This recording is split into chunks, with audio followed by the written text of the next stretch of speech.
Bonsoir à tous sur la chaîne Mercy Love, et aujourd'hui on se retrouve pour une nouvelle vidéo en mode Furax pour la review de NXT TakeOver Stand and Deliver nuit 1 et 2 avec Pierre. Salut Pierre. Salut, je suis content d'être avec toi. Donc pour faire la preview de NXT TakeOver Stand and Deliver, on va previewer les 2 jours en même temps pour que ce soit plus simple. Voilà les 2 jours qui se dérouleront le 7 et le 8 avril 2021. Déjà, premier truc par rapport au show. Bon, je sais que ça va pas te plaire parce que...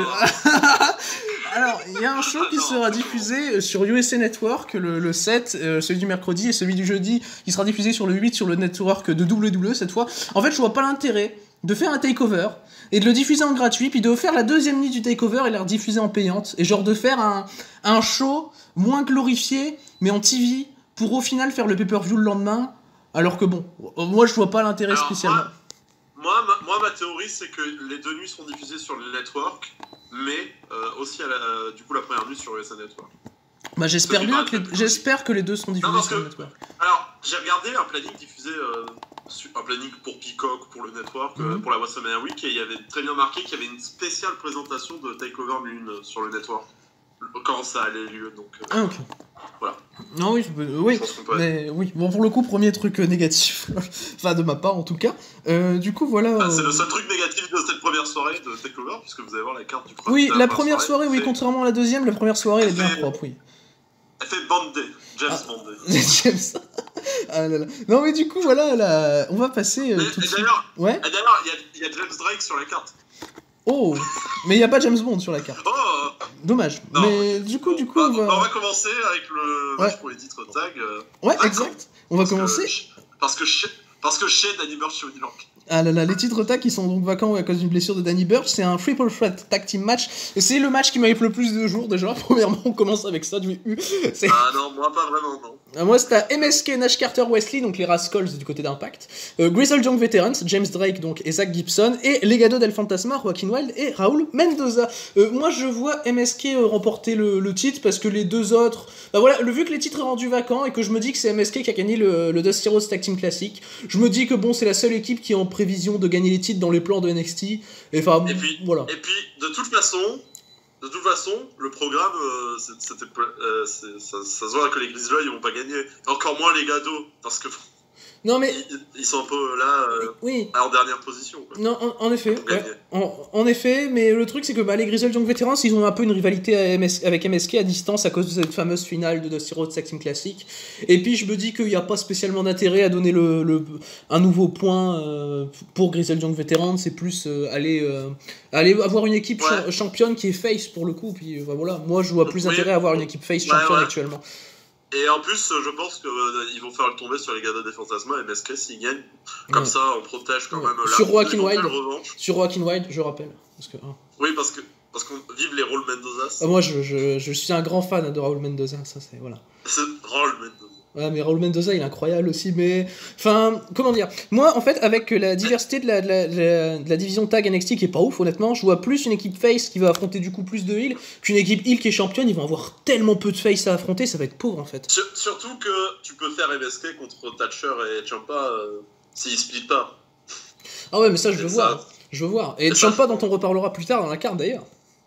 Oh. Ah là là.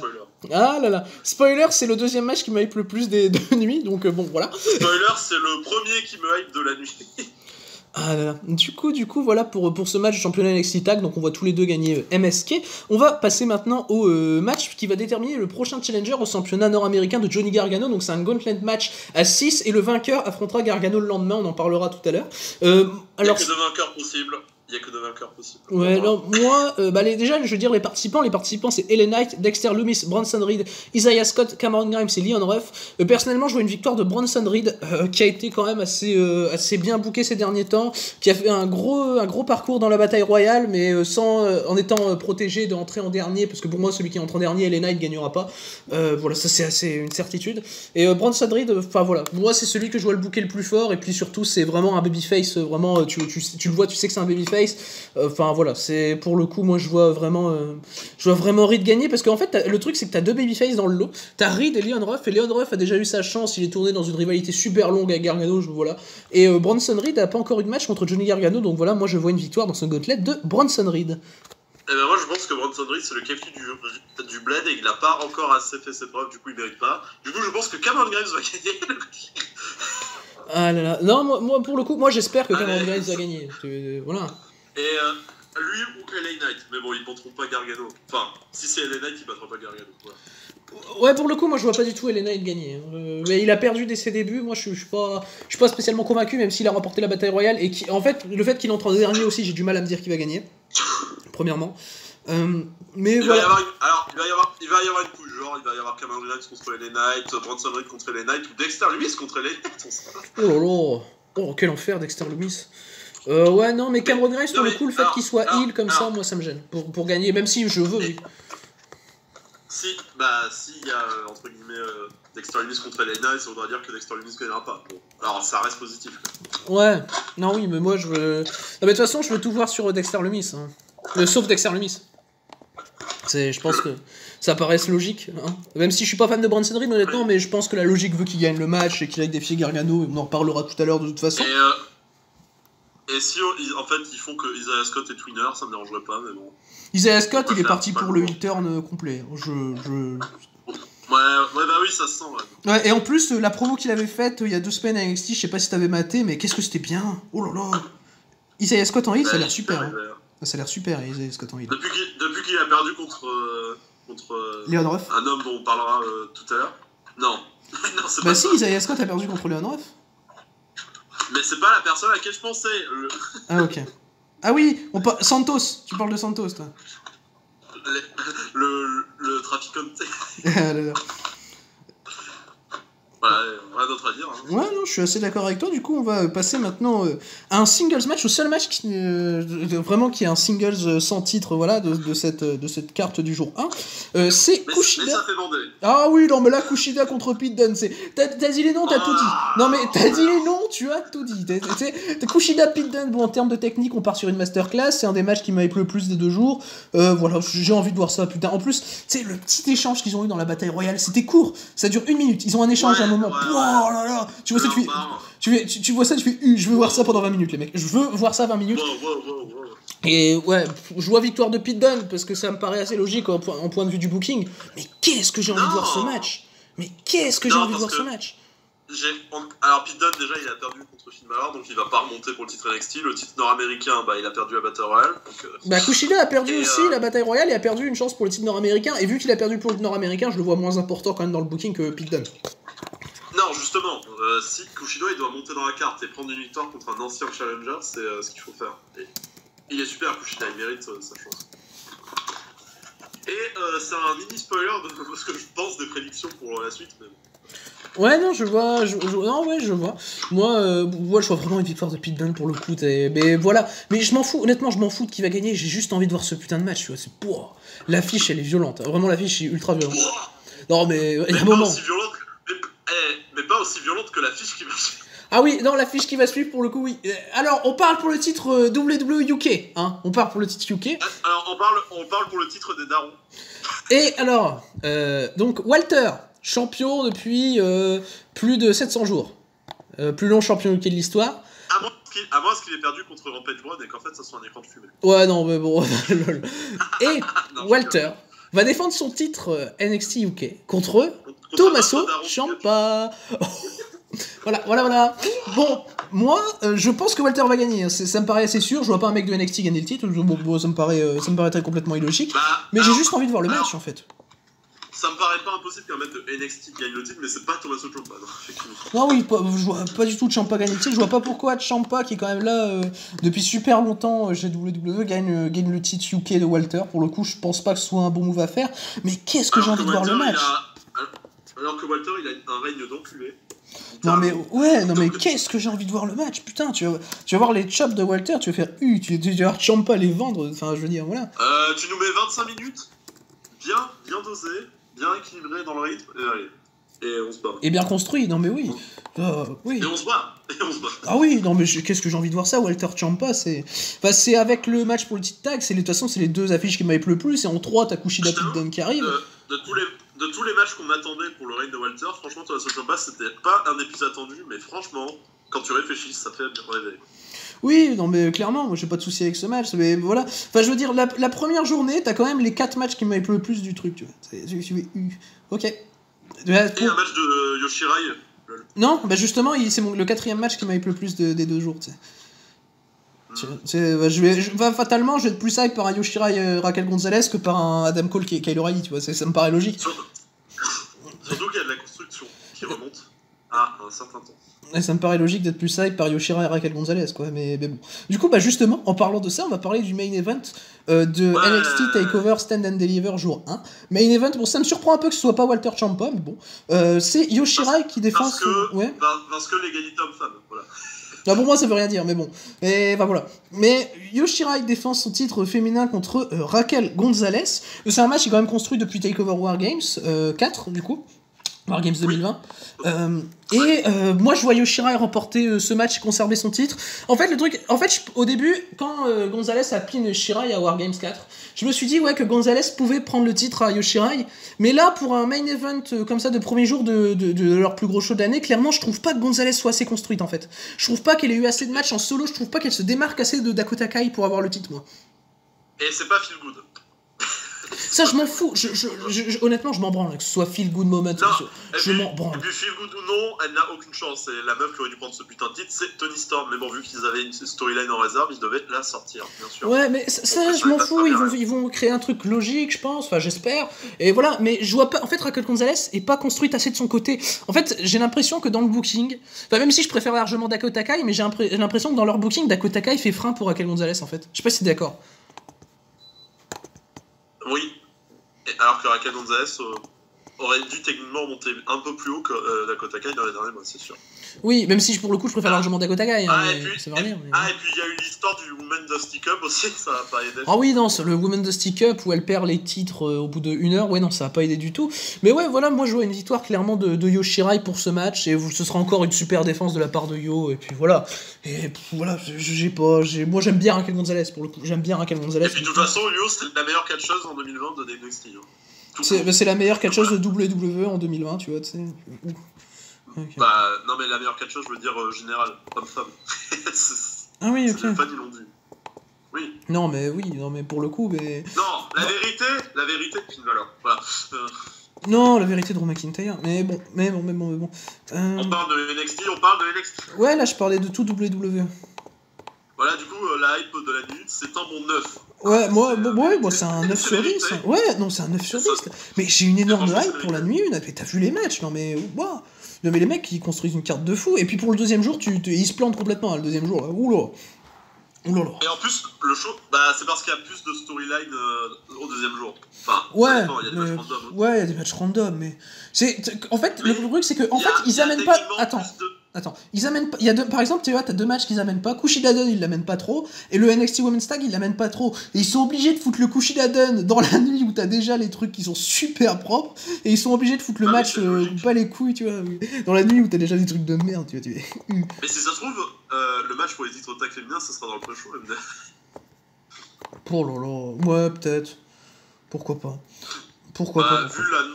Vu la non-qualité des challenges, mais on va en parler tout de suite, puisque c'est Ember Moon et Shotzi Blackheart qui défendent les championnats féminins de NXT contre The Way, Candice LeRae et Indi Hartwell. Exactement, et j'ai pas envie de voir ça, victoire d'Ember Moon et Shotzi Blackheart, next, oh là là. Allez, on enchaîne, alors... Non mais, comment dire, bon, s'ils partent d'un principe où le booking commence à être logique dans ces titres, ce qui n'a jamais été, de toute façon il y a 2 championnes, s'ils partent... de toute façon, Ember Moon et Shotzi Blackheart, même si c'est l'équipe la plus random qui a été construite pour le Dusty Rhodes Tag Team Classic, c'est l'équipe qui va le mieux ensemble, des équipes random, donc... Mais ouais, après, pour le coup, The Way, c'est un vrai clan, tu vois, c'est contrairement à Moon et Blackheart qui sont pas une vraie équipe. Oui, après, il y a une storyline qui remonte à bien beaucoup de choses, à beaucoup de semaines. Mais Moon et Blackheart, c'est leur deuxième défense, la seule défense qu'elles ont eue, c'est un truc random en plein NXT qui durait 5 minutes. Il y a un moment, bon, faut paraître logique. Tout ça pour faire chier Robert Stone, au final. C'était pour ça qu'ils l'ont fait.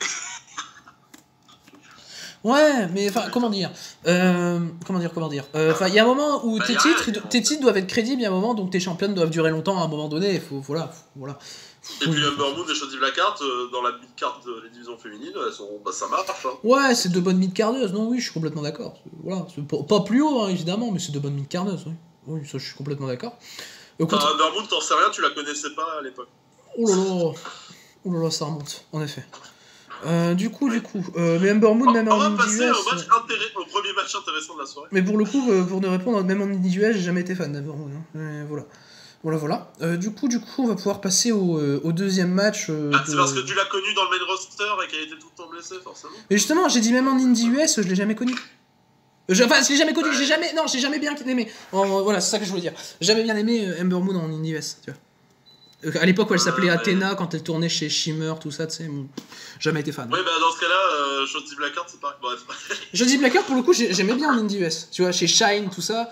Moi, j'aimais bien. T'as un Alice in Key contre Shotzi Blackheart qui remonte à septembre 2019 que j'avais adoré. Mais enfin bref, c'est pas le sujet. Du coup, on va passer maintenant au deuxième match de cette carte.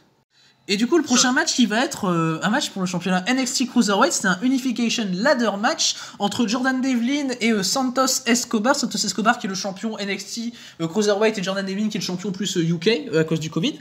Du coup, voilà, ils font un match pour unifier les deux titres. Enfin, le titre en soi qui s'est transformé en deux à cause du Covid et de Devlin qui pouvait plus être champion NXT Cruiserweight. Du coup, ils ont dû retrouver un champion NXT Cruiserweight. Et du coup, c'est Santos Escobar qui est le champion Cruiserweight. Il a gagné un tournoi en finale. Ouais, il a gagné un tournoi exact. Il a battu Drake Maverick en finale d'ailleurs du tournoi. Et du coup, moi ce match, je vois Escobar le gagner tout simplement parce qu'Escobar est champion. A gagné le titre depuis moins longtemps que Devlin. Bah, ça me choquerait pas que Devlin le gagne. C'est un match qui est assez ouvert honnêtement. Je suis pas hype par le match parce que ladder match à NXT pour moi c'est mal géré dans la plupart des cas. Mais moi je pense que Escobar va gagner. Après c'est du 60-40. Tu vois, moi si Devlin gagne ça me choquera pas. Et voilà, je suis pas spécialement hype par ce match honnêtement. Même si j'aime beaucoup les deux catcheurs honnêtement. Moi, franchement, je suis bien hypé parce que, quand même, Jordan Devlin, quand il a défendu quelquefois le titre Cruiserweight à NXT UK, c'était pas un peintre. Il a montré qu'il pouvait porter des matchs Cruiserweight, une division un peu Cruiserweight. Ce qu'on n'avait pas eu le temps de voir, puisqu'il a eu le Covid très tôt après qu'il ait gagné le titre. Ouais. Même si on l'avait vu apparaître à NXT un peu au début. Et Santos Escobar, je dirais, a fait la même chose. Bon, ça et se faire goumer par Karrion Kross à un moment, mais bon. C'était un petit programme d'attente. Au moins, il m'a fait apprécier un match de Karrion Kross. Oui, et ce qui prouve que les deux sont capables de grandes choses avec la division Cruiserweight entre leurs mains. Oui. Mais bon. Non, je suis d'accord. On a un souci à régler, et le vrai champion Cruiserweight doit récupérer sa place. Santos Escobar doit garder sa place, ouais. Ouais, non, Jordan Devlin doit récupérer sa place. Ouais, là. Ça serait trop injuste. Il a pas eu le règne de champion Cruiserweight qu'il méritait. Alors que Santos Escobar, lui, il a eu un plutôt bon règne. Un peu court, ouais, certes, mais... Ouais, mais quelque part, je me dis que Escobar, il a le titre depuis moins longtemps. Devlin, il a le titre en soi depuis plus d'1 an. Du coup, s'il conserve, je le vois perdre très bientôt. Et s'il conserve là, pour le perdre dans 1 mois, mais l'utilité, elle est nulle part. Tu vois. Bah, je pense qu'il va le perdre contre Mansour, qui a eu la streak de Goldberg. Quelle horreur! Oh, mais quelle horreur! Je rigole, mais c'est une blague, Pierre. Non, mais oui, mais j'espère. J'espère bien. Ok. Non, sérieusement, Jordan Devlin... Bah, parce que les règnes dans NXT UK, s'il n'y a aucun champion, à part les champions tag qui ont perdu leur titre, je vois pas pourquoi Devlin, lui, perdrait le titre Cruiserweight maintenant. Donc, je prédis une victoire de Jordan Devlin. Non, ouais, je peux comprendre ton pronostic, honnêtement. Et je veux que ce match soit le début de quelque chose et qu'enfin, on reconsidère la division Cruiserweight. Parce que il y a eu le tournoi au début, c'était cool pour que l'on remet Santos Escobar, Kushida, il y avait des nouveaux mecs, enfin, il y avait des mecs qu'on aimerait bien dans une division Cruiserweight. Et non, mais pour le final, derrière, ils ont attendu avant de faire défendre le titre. C'était un peu de la... Non, mais honnêtement, moi, Devlin et Escobar, c'est deux catcheurs que j'adore. Tu me plantes un 1v1 pur, Devlin et Escobar, je le prends direct. Mais tu rajoutes le truc ladder match, sachant que c'est NXT, j'ai juste peur plus qu'autre chose, honnêtement. C'est juste le fait que ce soit un ladder match qui me dérange pour le coup. Mais sinon, les deux catcheurs sont très bons, il n'y a pas de souci avec ça. Voilà. On va dire que c'est un rappel historique à un autre match d'unification dans un WrestleMania. Oui, non, je vois ce que tu veux dire. Ouais. Mais... Oui, bon, je pense qu'il va y avoir peut-être une différence de qualité, non? Oui. Ah là là. Du coup, voilà pour ce Devin Escobar pour le titre NXT Cruiserweight. On va maintenant passer au match pour le championnat nord-américain. Et pour le coup, on a le même pronostic du. Enfin, le même pronostic en soi. T'avais imaginé Reed, même si t'as plus dit Grimes. Voilà. Mais voilà, on a quasiment le même pronostic pour le titre nord-américain, pour le Gauntlet. Et du coup, pour toi, ce serait Gargano Grimes, même si t'es pas fermé à un Gargano Reed. Et pour moi, ce serait plus un Gargano Reed. Moi, personnellement, je vois Johnny Gargano conserver, peu importe son adversaire. Et Bronson Reed, il coupera pas, je pense. Voilà, puis ça donnera un bon match. Et je suis pas trop. J'adhère pas trop à Bronson Reed, mais voilà. Moi, ça me casse les couilles, le yo-yo pour le titre NXT nord-américain. Il y a titre, il a besoin de stabilité. Gargano, il n'a pas besoin de ce titre. La première fois, il en avait besoin pour une question de storyline, qu'il pouvait gagner un titre à TakeOver, et puis voilà. Mais maintenant, on s'en fout. Ça, c'était il y a des années. C'était il y a 3 ans. Et maintenant, il faut qu'on laisse briller les autres. Cameron Grimes, c'est le mec qui fait des spots perf depuis 1 an, là. Laissez-le briller. Enfin, 1 an. Nouveau gimmick, tout ça. Même plus d'1 an, oui, T'es bien court. Je parle 1 an à NXT. Oui. Je parle l'année dernière, l'année Covid à NXT. Voilà, c'est Cameron Grimes, il a brillé à beaucoup d'occasions, surtout autour de ce championnat, et qu'on lui donne, quoi. Moi, je voulais que ce soit lui qui prenne le titre à la même prise, il l'a pas fait. Bon, maintenant, c'est peut-être le moment, hein. Non, je suis assez d'accord. Moi, de toute façon, si c'est Grimes, j'aimerais bien qu'il gagne. Après, je vois pas Gargano perdre son titre maintenant. Mais moi, évidemment que j'ai envie de voir Cameron Grimes champion. Tu me dis ça comme ça, oui. Mais voilà, pour le coup, après, moi, je suis plus sur l'optique de ce soit Bronson Reed. Mais un Gargano Grimes, pour le coup, il pleurait bien plus. Et j'espère que t'as raison, pour le coup. Et puis, si c'est pas maintenant qu'il gagne, il gagnera pas. Non, ouais, honnêtement. Après, pour moi, Grimes, c'est. Déjà, je vois Cameron Grimes, c'est champion NXT direct, moi. Il y a un moment, bon. Le talent. Ouais, mais c'est peut-être trop tôt, hein. La construction. T'as vu le talent du mec, hein, c'est jamais trop tôt pour un mec comme ça. Non, mais je sais qu'il a du talent, mais il y a de la construction aussi.